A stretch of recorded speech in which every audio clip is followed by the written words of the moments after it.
31 मई 2022 singer KK एक stage में show कर रहे थे। अचानक उनको दिल का दौरा पड़ा, मतलब उनको हार्ट अटैक आई और अनफॉर्चुनेटली इसके बाद ही उनकी मौत हो गई।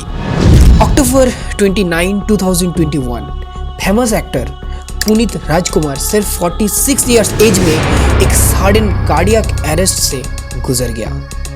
2 सितंबर 2021 बिग बॉस 13 की winner and an Indian actor and model Siddharth Shukla सिर्फ 40 इयर्स एज में एक अचानक आई हार्ट अटैक से चल बसे।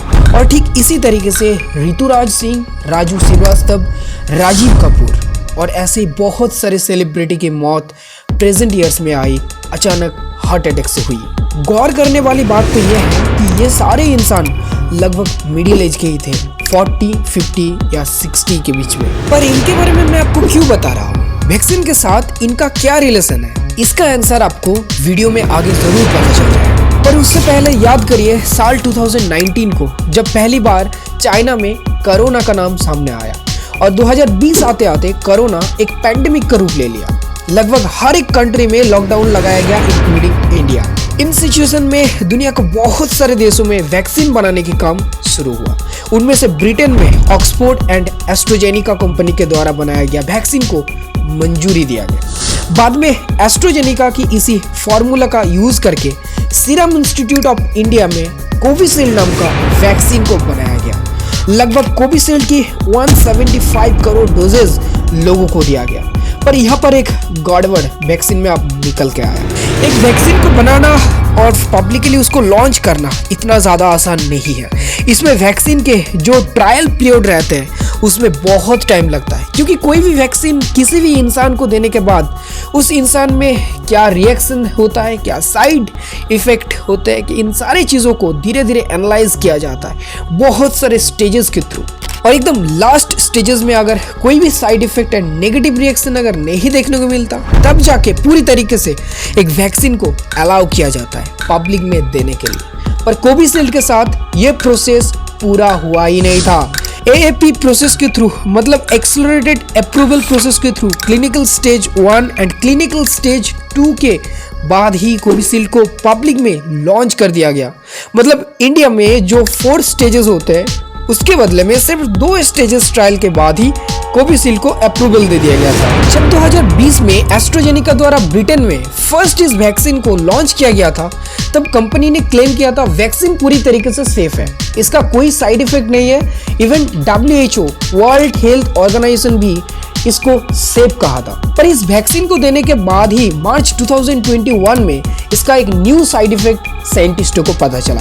VITT मतलब vaccine induced immune thrombotic thrombocytopenia.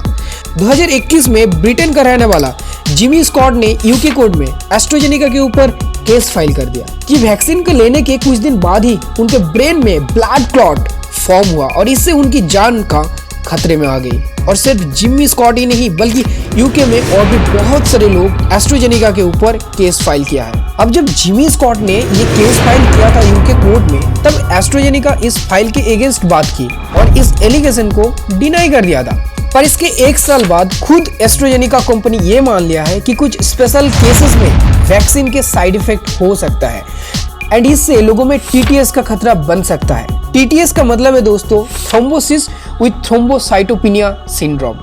Basically TTS होने पर किसी इंसान के शरीर पर ब्लड क्लॉटिंग होने लगता है, मतलब शरीर के कुछ हिस्सों में ब्लड जमने लगता है और साथ ही साथ शरीर में प्लेटलेट्स की संख्या कम हो जाता है। अब यहाँ पर एक चीज आपको बताना बहुत ज्यादा जरूरी है। ब्लड क्लॉटिंग वैसे तो शरीर में हमेशा ही होते रहते हैं। जब भी हमारे शरीर के कोई हिस्से काट जाता है तब उस जगह में ब्लड के फॉलो को रोकने के लिए वहाँ पर ब्लड क्लॉटिंग होता है, मतलब रक्त वहाँ पर जमने लगता है एंड इसी तरीके से रक्त बहना बंद होता है।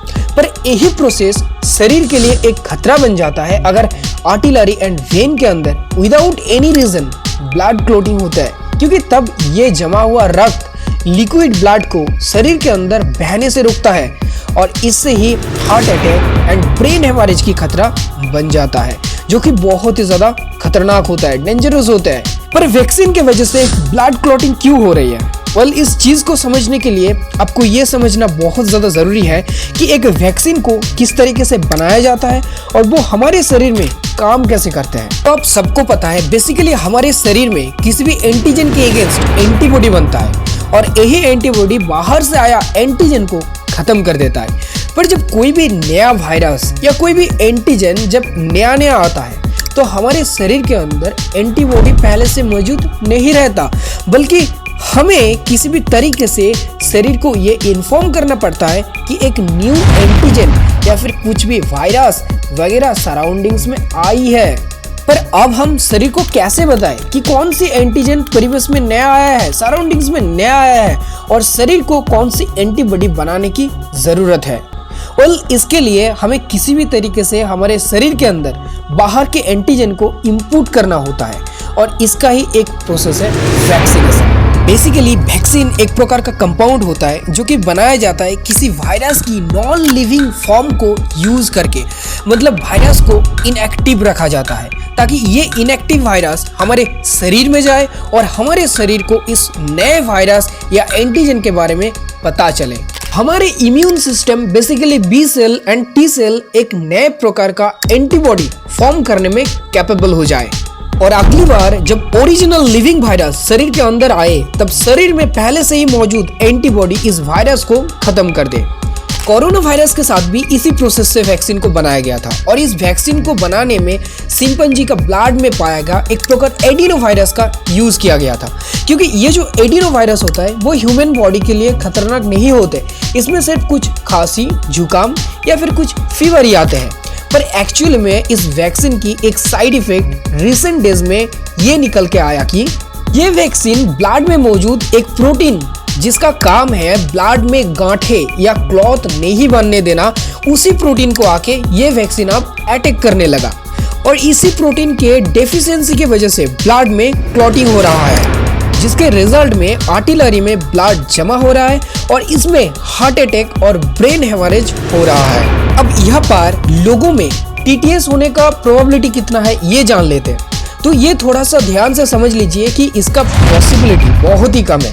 लगभग 1 लाख में से 1 लोग को ये टीटीएस होगा, पर हाँ ये होगा जरूर। हालांकि इसका अभी भी कोई साइंटिफिक रीजन नहीं पता चला है कि किस तरीके से इंसान में एग्जैक्टली टीटीएस होगा, कब होगा और कैसे होगा। मतलब अगर आपका लक अच्छा है तो आप बच जाएंगे, आपके बच जाने का प्रोबेबिलिटी बहुत ही ज्यादा है, तो इसलिए इतना भी ज्यादा टेंशन लेने की जरूरत नहीं है। वैसे ये रिपोर्ट की माने और ये सच भी है, कोविड के बाद रिसेंट ईयर्स में हार्ट अटैक की संख्या बहुत तेजी से बढ़ा है, स्पेशली युवाओं में लगभग 12%। हालांकि इसका एग्जैक्ट क्या रीजन है, क्या ये वैक्सीन की वजह से हो रहा है या फिर कोई और रीजन है, ये अभी तक साइंटिफिकली नहीं पता चला। इसके ऊपर अभी भी रिसर्च चल रहा है। वैसे यहाँ पर सरकार को एक वार्निंग एंड नोटिस लोगों को लिए जरूर देना चाहिए था, कैसे रहना चाहिए, क्या कुछ सावधानियां बरतना चाहिए, पर सरकार ने इसे अभी तक कुछ भी नहीं किया है। इवन हमारे देश के लोगों को इसके बारे में अभी तक पता भी नहीं चला है। वैसे अगर एस्ट्राजेनेका के ऊपर चल रहा केस सही निकलता है तो यूके कोर्ट ने एस्ट्राजेनेका के ऊपर 100 मिलियन पाउंड की कॉम्पेंसेट लगाया है और ब्रिटेन में जो भी लोग इस वैक्सीन की वजह से मरेगा उनके परिवार को लगभग 1 करोड़ से ज्यादा पैसा दिया जाएगा। पर इंडिया में तो ऐसा कुछ भी नहीं होगा। इवन ये बातें सुप्रीम कोर्ट भी एक राय में कहा था कि इसका रिस्पॉन्सिबिलिटी इंडियन गवर्नमेंट नहीं लेगा। खैर अब जो चीज हो गया है सो तो हो गया है। हालांकि ये चीज बिल्कुल भी नहीं होना चाहिए था। हर एक इंसान की जान बहुत ही ज्यादा इंपॉर्टेंट है, पर 2020 के कोविड सिचुएशंस में वैक्सीन भी बहुत ज़्यादा ज़रूरी थे और इसलिए शायद ये स्टेप भी ज़रूरी था। आई होप जल्दी सरकार से कैंपेन चलाया जाएगा कि अगर टीटीएस की जो सिम्टम्स है वो नज़र में आया तो उनको क्या करना होगा, लोगों को क्या करना होगा, कैसे चलना होगा, कैसे रहना होगा, किस तरीके से सावधानियाँ बरतनी होगी।